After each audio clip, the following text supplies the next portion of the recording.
ang aking dala sa gabing madilim. Ikaw ang bawat sana sa lahat ng hiling.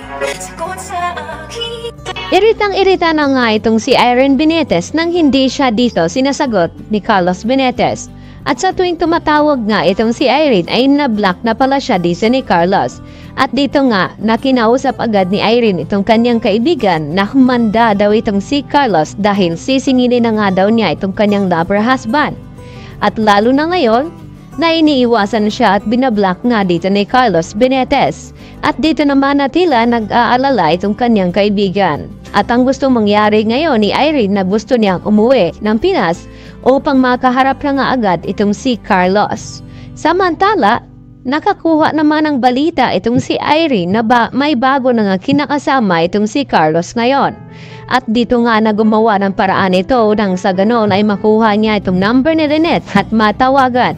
At laking gulat nga dito ni Lynette nang may tumawag nga sa kanya at nagpakilalang Irene Benitez at gusto nga makipagkita. At nagulat din naman itong si Diyosa na kung sino nga ba itong si Irene Benitez sa buhay ngayon ni Carlos. Samantala, agad na ibinalita ni Annalyn dito sa kanyang ina na si Lynette na ang gusto na nga mangyari ng kanyang ama na si RJ na palilipatin na nga daw siya dito sa Apex upang magkakasama na nga sila roon na si Justin, Zoe at ito ngang si Annalyn.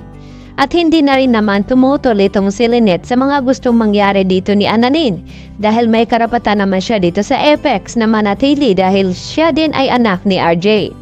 Sa kabaling banda, nag-aalala naman ng husto itong si Carlos dahil sa panaytawag nga dito ng kanyang dating asawa na si Irene. At dagdag pa dito sa kaso nga ni Moira at tumawag nga itong lawyer kay Carlos at ibinalita na hindi nga pwedeng kapiyansa dito kay Moira at hindi ito pwedeng lumabas. Subalit agad naman nakakuha ng kakampi itong si Moira sa loob ng selda at ito na nga tinatawag nilang Ninang. At agad na nakapasa itong si Moira sa unang task na inutos naman ni Ninang na kunin at bawiin ang cellphone na kinumpiska dito ng warden. At dito nga na nagpanggap na naglilinis sa office itong si Moira.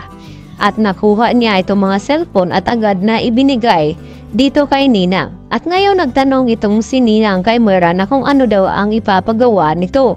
Dahil hindi nga ito nasusuhulan ng pera at ang gusto nga mangyari ay makuha lang nila itong kanilang mga cellphone. At dito na nga na nagutos itong si Moira na kinakailangan na ipapatumba daw ni Ninang itong kanyang star witness nang sa ganon ay wala nang pwedeng magsalita laban sa kanya. At mapawalang bisa itong kanyang kaso at tuluyan siyang makalabas sa bilangguan. Subalit walang kalamalam itong si Moira na habang nakinakausap niya itong si Ninang, ay palihim naman nakikinig sa kanila itong si Madam Lutus. Kaya alam naman na alerto itong si Madam Lutus at nalaman ang mga kinikilos ni Moira at ang plano nito. At dahil dumalaw nga itong si Giselle ulit dito sa kulungan at nakibalita kung ano na ang takbo sa loob. At dito nga nagulat itong si Giselle na balak pa lang ipatumba ni Moira itong magiging star witness nang sa ganon ay hindi na makapagsalita ito laban kay Moira. At agad din na pinakilos ni Giselle itong kanyang lawyer upang mabigyan ng proteksyon itong sinasabing star witness na si Dax. Subalit ay nagtungo naman sa Apex itong si Dax upang dalawin nga itong si Zoe at makipagkita at ang gusto pang mangyari ni Dax na gusto niyang i-date itong si Zoe dahil masyado nga itong obsessed sa kanya. Dahil nung una ay nagustuhan na talaga ni Dax itong doktora at ito daw ang mga tipong babae na kinakailangan bigyan ng atensyon. Yan naman ang sinasabi ni Dax kay Doc Carlos. Subalit hindi pa nga nakahirit itong si Dax ay dito naman na binigyan agad ng suntok ni Carlos itong si Dax at binalaan na wag daw babanggitin ang pangalan na Zoe. Kaya nagtaka itong si Dax kung bakit masyadong defensive itong si Doc Carlos. May gusto rin ba daw siya dito kay Zoe at walang kalam-alam ito na itong si Carlos ay ang tunay na ama ni Zoe. Yan ang ating pagkatutukan at aabangan mamaya dahil muling nangang babalik itong si Irene Benitez at magpapakilala at haharap nga dito kay Lynette.